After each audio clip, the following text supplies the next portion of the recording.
पुस्तकों में न छपी है मेरी रवानी, न मेरी बात कही होगी किसी ने ज़बानी। सोचा कि आप जाने मैं क्या हूँ, देखो सुनो अब मेरी कहानी।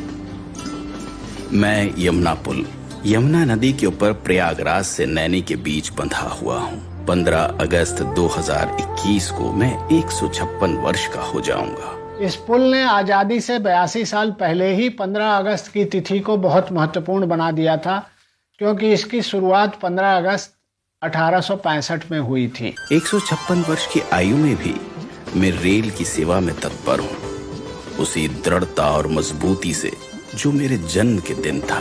मेरे जन्म की कहानी भी अद्भुत है। वैसे तो यमुना नदी के ऊपर मेरे निर्माण की योजना अंग्रेजों ने सन 1855 में ही बनाई, पर 1857 के स्वतंत्रता की पहली लड़ाई की वजह से प्रकल्प रोक दिया गया। उसके पश्चात गवर्नर जनरल लॉर्ड कैनिंग ने मुझ पर काम रोक दिया। वे सुरक्षा हेतु रेल को किले से या उसके आसपास से ले जाना चाहते, ताकि किले की बंदूकें उनकी रक्षा कर सकें। पर 1859 तक तकनीकी कारणों से ये विचार छोड़ दिया गया और मेरा निर्माण शुरू कर दिया गया। मेरे निर्माण के समय की भी एक रोचक कहानी है। ये जब पुल बन रहा था तो बार बार ये गिर जाता रहा। तब इसके बाद जो है ये इंजीनियर जो है इसे जूता मॉडल बनाया पानी के बहाव के लिए, कि ये फिर बनने के बाद पानी सीधे जाने लगा। इस एक पिलर को बनाने में लगभग 20 महीने लग गए। आज भी ये अद्वितीय पिलर मुझे थामे हुए खड़ा है। मेरे निर्माण के कई वर्ष पश्चात रेल पटरियों के नीचे बैलगाड़ी और अन्य वाहन के लिए रोड भी बनाया गया, जो आज भी वाहनों के यातायात के लिए इस्तेमाल किया जाता है। मेरे निर्माण के समय मुझ पर एक ही पटरी चलती थी, पर यह रेल इंजीनियर्स की दूरदृष्टि ही थी कि जब 50 वर्ष बाद दूसरी पटरी बिछाने का निर्णय लिया गया, ढांचे की मजबूती इतनी थी कि बिना कोई बाधा दूसरी पटरी बिछाई गई। मेरे ऊपर चलती ट्रेनों ने न सिर्फ इलाहाबाद को नैनी से जोड़ा, उत्तरी भारत को भी पूर्व भारत से जोड़ दिया। अंग्रेजों ने रेल पटरियां बिछाई थी भारत को कंट्रोल करने के लिए, भारत को बेड़ियों में बांधने के लिए। ये सब इस ब्रिज पर भी दिखाई देता है, क्योंकि यहाँ पर प्रहरियों की व्यवस्था थी, यहाँ पर गेट बनाए गए थे और सब कुछ हमेशा वॉच किया जाता था। गौ घाट यानी इलाहाबाद की तरफ और दूसरी छोर नैनी की तरफ एक वक्त में गेट लगे रहते, और जो ट्रेनें गुजरती उनसे टोल वसूल कर ही मुझ पर चलने दिया जाता। भारतीय रेल ने इन गेट्स को उखाड़ फेंक दिया है। ऊपर रेल, नीचे रोड, उसके नीचे यमुना पर बोट, ऐसे एक साथ 3 विभिन्न यातायात प्रणाली मेरे सौजन्य से चलती है।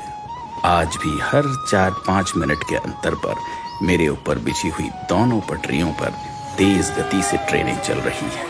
मुझ पर से गुजरने वाली मालगाड़ियां भारत की अर्थव्यवस्था को बहुत बड़ा योगदान देती हैं, और यात्री ले जाने वाली ट्रेनें इस देश की जनता, सभ्यता और संस्कृति को जोड़ती है।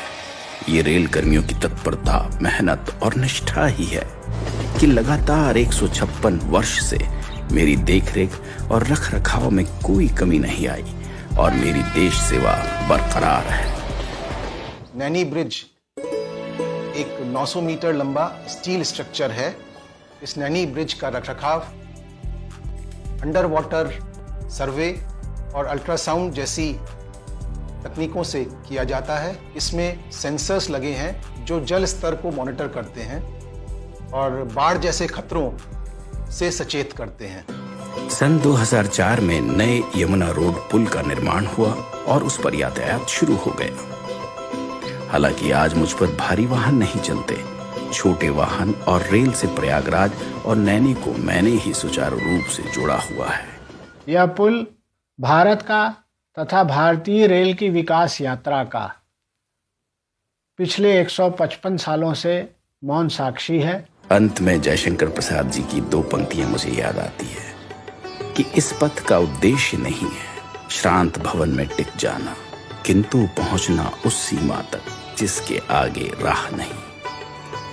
इसके साथ ही मैं विदा लेता हूं, इस वचन के साथ कि देश की सेवा में मैं हमेशा हमेशा के लिए समर्पित हूं। जय हिंद। इस पे जो डॉक्यूमेंट्री बनाने का हम लोगों ने निर्णय लिया वो इसलिए लिया, इस इंजीनियरिंग मार्बल के बारे में जानने से ना सिर्फ रेलवे के जो गौरवशाली इतिहास है उससे लोग रूबरू हो पाएंगे, बल्कि ये भी समझ पाएंगे कि इस पुल का प्रयागराज शहर और इस पूरे एरिया को एक डेवलपमेंट में, चाहे वो फ्रीडम फाइट हो उसमें जो एक मुकाम दिलाया है, उसमें इस पुल का भी कितना योगदान रहा है।